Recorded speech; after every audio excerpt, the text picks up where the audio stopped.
오늘 우리에게 주신 하나님 말씀 고린도전서 5장입니다. 오늘도 주님과 동행하는 복된 날 되시기를 축복합니다. 교회 안에, 초대교회 안에 좋은 일만 있지 않았다라는 것은 고린도 교회를 통해서 우리가 정확히 알 수가 있습니다. 1장부터 3장 사이에서는 네 파로 나뉘어져서 서로 갈등하는 고린도 교회를 향해 하나님께서 말씀하셨지요. 또한 우리가 어제 묵상했던 말씀 속에서 사도 바울은 매를 들고 당신들에게 가야 합니까? 라고 반문할 정도로 그들 안에 정체성에 큰 혼란이 있었습니다. 오늘 읽은 5장에는 더 심각한 문제를 다루고 있어요. 음란의 문제입니다. 1절 제가 읽습니다. 너희 중에 심지어 음행이 있다 함을 들으니 그런 음행은 이방인 중에서도 없는 것이라. 누가 그 아버지의 아내를 취하였다 하는도다. 바울에게 소식이 들렸어요. 고린도 교회 안에 음행이 있습니다. 그런데 그 음행의 내용이 좀 심각합니다. 교우 중에 아버지의 아내를 취하였다고 합니다. 라는 소식이 들린 거예요. 그래서 이것에 대한 조치를 취했습니까? 했더니 조치를 취하지 않았다는 거예요. 그 내용에 대한 말씀이 오늘 말씀입니다. 어머니를 취하였다라고 하지 않고 아버지의 아내를 취하였다라고 표현됐어요. 의도적인 표현이죠. 왜요? 어머니는 나의 여인이 아니라 아버지의 여인임을 분명히 말씀하고 있습니다. 분명한 죄를 진 거다라는 거지요. 이와 같은 죄에 대해서 레위기 20장 11절의 말씀입니다. 누구든지 그의 아버지의 아내와 동침하는 자는 그의 아버지의 하체를 범하였은즉 둘 다 반드시 죽일지니 그들의 피가 자기들에게로 돌아가리라. 레위기 20장에서도 분명히 선을 긋고 있습니다. 그의 아버지의 아내와 동침하는 자는 둘 다 죽일 것이다. 물론 레위기는 고린도 교회와 시대적으로 1500년의 차이가 있습니다. 물론 그 사이에 문화적인 여러 가지 변화도 있었겠지요. 하지만 이 교회는 율법대로 하기 어렵다라는 마음을 가지고 있었다 할지라도 아무 조치를 안 한 것이 더 큰 문제입니다. 이에 대해서 안타까워하는 마음이 2절에 있어요. 2절입니다. 그리하고도 너희가 오히려 교만하여져서 어찌하여 통한이 여기지 아니하고 그 일 행한 자를 너희 중에서 쫓아내지 아니하였느냐. 너희가 어찌하여 이 일에 대해서 침묵하고 아무 일도 하지 않느냐. 이 이유에 대해서요, 교만했다라는 거예요. 교만했다. 교만해진 거예요. 교인들이 교만하여져서 통한이 여기지 않고 이런 큰 중대 범죄가 있음에도 불구하고 마음 아파하거나 속상해하지 않고 그냥 내버려 둔 겁니다. 쫓아내지도 않고. 아마 그랬겠지요. 요즘 사회가 그래. 뭐 그냥 그렇게 사는 거지 뭐. 남들도 다 그래. 뭐 고린도 도시 보니까 그런 사람들 많이 사는 것 같은데 뭐 우리도 지은 죄가 많아서 그냥 정죄하지 않고 그냥 삽시다. 이렇게 넘어간 거죠. 그렇다면 쫓아낸다고 해서 그가 버림을 받는 것인가, 교회가 악한 것인가? 결코 그렇지 않습니다. 5절 봅니다. 5절입니다. 이런 자를 사탄에게 내주었으니 이는 육신은 멸하고 영은 주 예수의 날에 구원을 받게 하려 함이라. 이런 자는 이미 사탄에게 내준 사람이다라는 거지요. 그의 육신은 멸한지라도 영을 살리기 위해서라도 그에게 각성을 시켜야 한다라는 겁니다. 오히려 쫓아내는 것이 하나님께서 그를 만지고 그를 구원하시기 위한 통로가 되는 것이지 그냥 교회 안에 둔다고 해서 이 일을 그냥 넘어간다고 해서 절대 하나님의 일하심이 아니다라는 거지요. 우리는 인간적으로 그렇게 생각해요. 만약에 우리 교회에서도 이런 일이 있었다. 우리 그러면 안 되겠다. 아무튼 예를 들어서 예입니다. 예, 또 그런 일이 있었대. 뭐 이렇게 또 오해하시면 안 돼요. 예, 그를 내보내거나 치리를 해야 되는데 이 치리를 함으로 인해서 저 교우가 앙심을 품고 다른 뭐 해코지를 하거나 이러한 것에 대한 두려움이 있는 거죠. 그러한 두려움 때문에 그냥 내버려 두는 경우가 있습니다. 하지만 그것은 결코 교회를 보호하는 것이 아니다라는 거지요. 물론 이 말씀이 마구잡이식으로 쓰여져서는 안 될 것입니다. 중세시대 때 마녀 사냥이라는 것이 있었어요. 귀신 들리지도 않았는데 귀신 들렸다라고 해서 몰아가지고 화형에 처하거나 죽이거나 했습니다. 이렇게 해서는 안 되겠지요. 분명히 그의 죄가 명확하고 회개하지 않을 때 교회는 단호한 결정을 해야 합니다. 사도행전 5장에서 아나니아와 삽비라가 있어요. 자신의 재산을 팔았어요. 헌금을 했어요. 잘한 일이지요. 잘한 일입니다. 그런데 거짓말을 했어요. 이 판돈 전부를 드립니다. 이렇게 했어요. 정말로 이게 판돈 다냐? 왜냐하면 성령님이 가르쳐 주셨거든요. 다 아니라는 거를. 근데 다라고 했습니다. 거짓말을 한 거지요. 일부는 제가 가졌고요. 일부만 드립니다. 이래도 아무 문제 없습니다. 아무 문제 없어요. 그 전체를 다 안 드렸다고 해서 하나님이 뭐라고 하실 일도 아닙니다. 11조를 안 했다고 해서 하나님이 벌을 내리시거나 그러진 않습니다. 문제는 거짓말을 하는 거죠. 거짓말.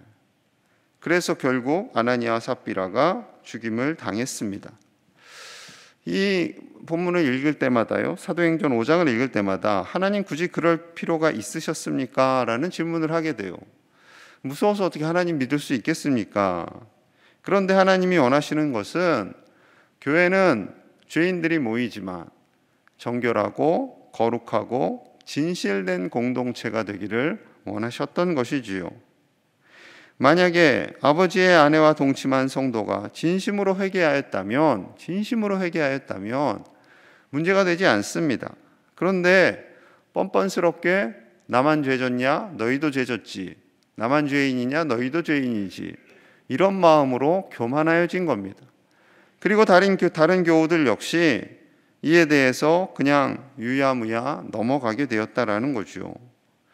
이것에 대해서 하나님은 분노하고 계십니다. 교회 지도자들의 모든 행동이, 그리고 교우들의 행동이 교만하여졌다라고 말씀하시면서 이에 대해서 결코 간과하지 않을 것을 계속 이어서 말씀하고 있습니다. 부담스러울 정도로 계속해서 말씀을 하세요. 누룩에 대해서 말씀합니다. 복음서에서는 이 천국을 누룩으로 비유를 했었지요. 근데 오늘 본문에서는 죄를 누룩으로 비유합니다. 6절 7절입니다. 6절 7절 같이 봅니다. 시작. 너희 옳지 아니하도다. 적은 누룩이 온 덩어리에 퍼지는 것을 알지 못하느냐. 너희는 누룩 없는 자인데 새 덩어리가 되기 위하여 묵은 누룩을 내버리라. 우리의 유월절 양 곧 그리스도께서 희생되셨느니라. 아멘. 적은 누룩이 온 빵덩어리를 퍼져서 부풀어지게 하잖아요. 죄가 그렇다라는 거죠. 그 얼마 되지도 않는 조그만 이스트, 죄, 그것이 빵 속에 들어가서 빵 전체를 부풀리게 하듯이 이 죄란 녀석은 가정에, 교회에, 사회에 침투해서 점점 부풀어지고 커지게 한다라는 거예요. 그렇기 때문에 그 죄라는 것을 그냥 간과해서는 안 된다라는 겁니다. 예수님께서 십자가에서 죽으신 이유는 다른 것 아닙니다. 우리의 죄 때문입니다. 우리의 죄 때문에 우리가 죽어야 되는데 예수님께서 대신 죽으신 거죠. 8절입니다. 이러므로 우리가 명절을 지키되 묵은 누룩으로도 하지 말고 악하고 악의에 찬 누룩으로도 말고 누룩이 없이 오직 순전함과 진실함의 떡으로 하자. 누룩이 없이 순전함과 진실함의 떡으로 하자. 이 말씀은 레위기에 제사를 드릴 때 떡을 드리잖아요. 소제에서는 떡을 드립니다. 유일하게 소제는 곡식과 떡으로 드리는 제사인데 그때 이 떡에, 이 빵에 누룩을 뺍니다. 누룩을 빼고 딱딱해 보이고 예뻐 보이지 않는 그 떡을 하나님께 드려요. 왜 그래요? 순수하고 정결하고 진실함으로 하라라는 상징적인 의미입니다. 누룩이 들어감으로 부풀어져서 예뻐 보이고 먹음직스러워 보이는 그런 빵이 아니라 먹음직스러워 보이지도 않고 예뻐 보이지도 않지만 순수하고 정결한 그 빵, 그 떡, 그 육체, 그 정신, 그것으로 하나님을 예배해라 라는 것이지요. 이 남자들의 세계에서는요, 남자들은 좀 동물적인 본능을 가지고 있어서요, 좀 그런 걸 자랑하는 남자들이 있어요. 대학 다닐 때도 선배들 중에 군대 갔다 오니 신입생일 때 저도 기억나는 것이 군대 갔다 오고 좀 막 사는 선배가 있었어요. 근데 그런 거를 막 자랑해요. 나이트클럽 가서 이렇게 잠에 꼬셔가지고 이렇게 그럼 자랑처럼 얘기해요. 그래서 제가 한번 그게 자랑이에요, 선배? 그랬다가 맞을 뻔했습니다. 좀 인상 쓰면서 얘기했더니 분위기가 아주 안 좋아졌어요.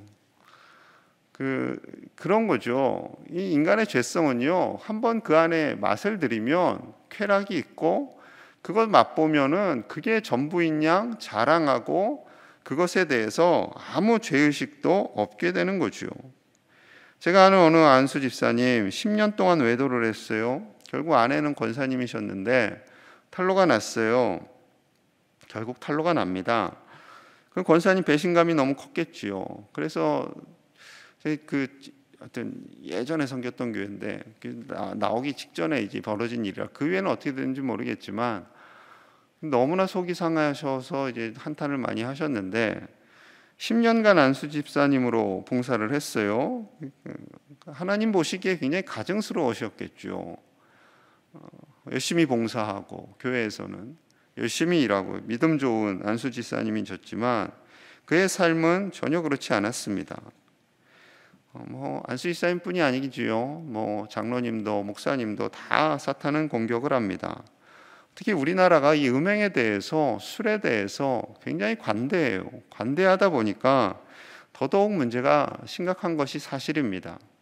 술을 먹고 음행을 하면 이게 또 형량이 줄어들어요. 그러다 보니까 그럼 술을 먹고 죄를 지으라는 건지 헷갈리는 시대를 살아갑니다. 그래서 주님 이렇게 말씀하세요. 자, 11절 같이 봅니다. 시작. 이제 내가 너희에게 쓴 것은 만일 어떤 형제라 일컫는 자가 음행하거나 탐욕을 부리거나 우상 숭배를 하거나 모욕하거나 술 취하거나 속여 빼앗거든 사귀지도 말고 그런 자와는 함께 먹지도 말라 함이라. 어떤 형제라 일컫는 자가 그리스도인이라는 겁니다. 교회 다니는 사람이라는 거예요. 세상 사람이 아니라 교회 안에 어떤 형제가 어떤 그리스도인이 음행을 하거나 탐욕을 부리거나 우상 숭배를 하거나 모욕을 하거나 술 취하거나 속여 빼앗는 일이 있으면 그런 자와는 사귀지도 말고 함께 먹지도 말라라고 말씀합니다. 너무 과격한 거 아니십니까, 주님? 이렇게 말씀하실 수도 있겠지요. 하지만 그를 살리기 위해서는 오히려 그렇게 해야 한다라는 거예요. 그래야 깨닫게 되고 하나님의 만지심을 경험하게 되고 죄와 싸우는 사람이 된다라는 거죠. 그럼 죄와 싸워야 합니다. 죄가 그냥 다 그냥 죄 짓고 살지 뭐, 이게 굉장히 위험한 생각이고 위험한 발언입니다. 하나님은 우리가 죄와 싸우기를 원하세요. 죄와 싸우기를 원하십니다. 그리고 그 죄로 인해서 우리가 물들지 않기를 원하고 계시는 거죠. 자, 13절 보겠습니다. 13절. 밖에 있는 사람들은 하나님이 심판하시려니와 이 악한 사람은 너희 중에서 내쫓으라. 자, 교회 안에서 벌어졌던 일에 대해서는 11절에 그렇게 말씀하시고 13절에서는 밖에 있는 사람들, 이 사람들은 교회 밖에 있는 사람들, 교회 밖에 있는 사람들까지 다 안 만나고 다 함께 하지 않으면 쉽지 않다. 세상을 떠나야 할 것이다 라고 주님 말씀하시면서 하나님이 심판을 하실 것이다 라는 거죠, 그 사람들은. 하지만 교회 안에서 이런 일이 있을 때는 내쫓으라, 단호하게 말씀하십니다. 단호하게 말씀하세요. 물론 한국교회에서는 이러한 치리가 사라진 것이 사실입니다. 공의로운 치리가 돼야 되는데 감정적인 치리가 되어버렸어요. 나한테 마음 상하게 했어? 쌓아두고 있다가 그걸 서로 이제 공격하는 그런 이상한 치리로 되어 있는데, 그거는 합당하지 않고요. 누가 보더라도 분명한 구별된 하나님 보시기에 선하지 않은 것에 대해서는 언급이 되어야 하는 것이지요. 하지만 이러한 일이요, 점점 어려워지게 되었습니다. 유럽과 미국 교회 다 마찬가지예요. 더 심각하지요. 동성애 결혼이 합법화되었어요. 동성애 결혼도 합법화되었는데 무엇인들 못하겠습니까? 다 성경에서 금한 것을 합법화 시켜버렸어요.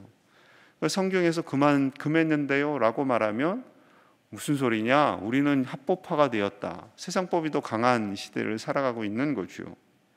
이제 점점요 관대해질 겁니다. 이제 선진국에서 그런 법들이 만들어지면 우리나라가 바라볼 때는 선진국이 다 하는데 왜 우리나라만 이렇게 폐쇄적이냐, 왜 우리나라는 이렇게 선진국스럽지 않냐 해서 점점 언론이나 국회나 사람들의 생각이 바뀌어져 갑니다. 이게 무서운 거예요. 이게 좀 무서운 겁니다.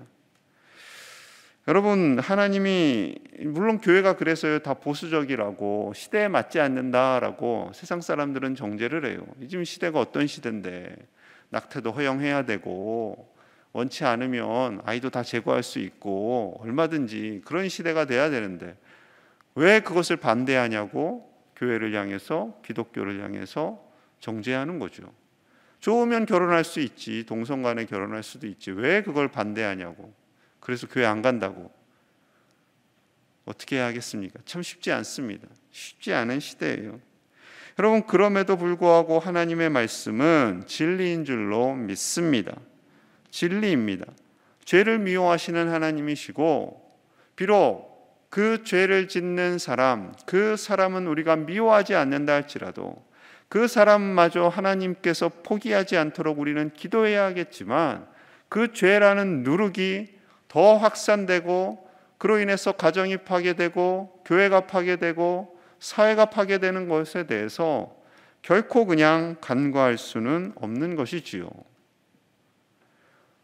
옛날에도 죄가 있었습니다. 고린도 교회에도 죄가 있었고, 2000년 전이니까 1000년 전에도 죄가 있었고, 500년 전에도 죄가 있었고, 100년 전에도 죄가 있었겠죠. 하지만 지금 엄청나게 발달된 시대를 살아가지만 죄의 정도는, 이 죄악의 깊이와 넓이, 이거는요 점점 더 치밀해집니다. 점점 더 인간이 악해져요. 점점 더 악해집니다. 예전에는 그래도 어느 정도의 순수성이 있었지만 이제는 그런 순수성이 점점 사라지고 점점 더 악해지는 이 세상을 봅니다. 그 악한 세상에 대해서 우리는 결코 관대할 수가 없고요.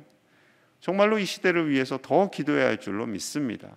어제 그 25살 청년 신상이 공개됐지요. 노원구에서 새 모녀를 살해하고 살해한 그 집에서 또 술도 먹고 쉬었대요. 3일간. 상상하기도 힘든 그런 일들이 벌어지고 있습니다. 돈 아무리 많으면 뭐 하겠습니까? 아무리 공부 많이 시키면 뭐 하겠습니까? 이런 무서운 시대 속에서 우리는 죄와 싸우고 이 사회와 교회와 가정이 거룩해질 수 있도록 이 새벽에 깨어 기도하시는 저와 여러분들 되시기를 간절히 소망합니다. 우리 함께 마음을 모아서 기도하기를 원합니다. 하나님, 우리가 죄와 싸우기를 원합니다. 우리의 몸과 마음이 거룩해지기를 원합니다. 교회가 거룩해지게 하여 주시옵소서. 오늘 주신 이 말씀을 따라서 우리가 거룩하여지게 하여 주옵소서.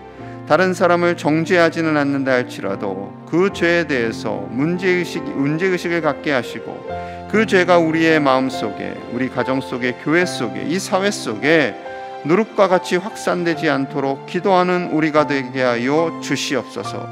깨어있게 하여 주시옵소서.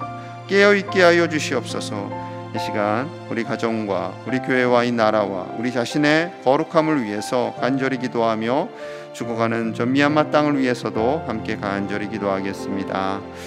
하나님 아버지, 이 땅을 긍휼히 여겨주시기 원합니다. 하나님, 이 땅을 불쌍히 여겨주시고 점점 악해져가고 더 완악해져가는 이 세대를 불쌍히 여겨 주시옵소서. 우리가 죄와 싸우기를 원합니다. 우리가 거룩하여지기를 원합니다. 우리는 힘이 없습니다. 하나님, 우리에게 죄를 거부할 수 있는 힘을 주시옵소서. 성령님, 우리에게 죄와 싸울 수 있는 힘을 주시옵소서. 불쌍히 여겨주시기 원합니다. 아버지여, 우리를 불쌍히 여겨주시고 죄와 싸우게 하여 주시고 죄와 싸우는 것을 부끄러워하지 않게 하여 주시옵소서. 성령님, 우리와 함께 하시는 줄로 믿습니다. 하나님, 우리를 도와주시옵소서. 하나님, 우리를 도와주시옵소서. 성령님, 우리와 함께 하여 주시옵소서. 성령의 능력으로 우리를 다스려 주시고 죄와 싸우게 하시고 늘 하나님의 영향력 안에 살아가는 주의 백성들이 되게 하여 주시옵소서. 하나님께서 우리를 지키시는 줄로 믿습니다. 하나님, 우리를 불쌍히 여겨주시고 이 나라를 불쌍히 여겨주시고 한국교회를 불쌍히 여겨주시옵소서. 아버지여, 교회가 세상과 다르게 하여 주시고 우리 십자가 보혈 주님의 흘리신 그 놀라운 은혜로 그 모든 죄가 녹아지고 덮어지며 오직 하나님의 놀라운 은혜와 사랑과 공의만이 세워지게 하여 주시옵소서. 한국교회를 불쌍히 여겨주시고 한국사회를 불쌍히 여겨주시며 우리 가정 가운데 오직 주님의 평화만 임하게 하여 주시옵소서.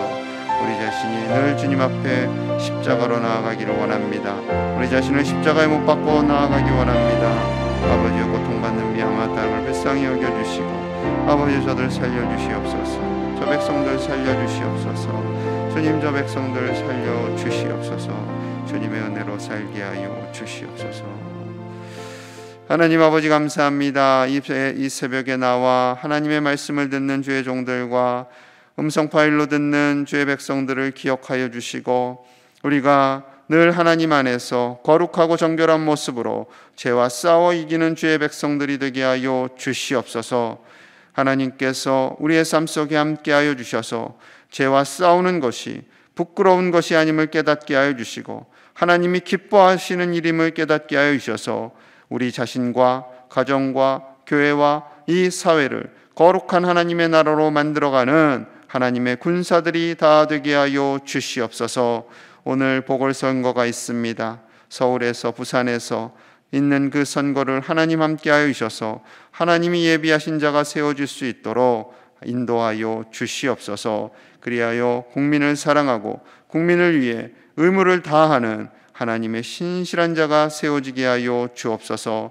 죽어가는 미얀마 땅을 불쌍히 여겨주시고 하루속히 하나님께서 저 땅을 해방시켜 주시고 하나님의 공의가, 하나님의 복이, 하나님의 자유하심이 그 땅 가운데 가득 임할 수 있도록 인도하여 주옵소서. 오늘 하루 가운데 하나님 함께 하심을 믿사오며 예수님 이름 받들어 간절히 기도하옵나이다. 아멘.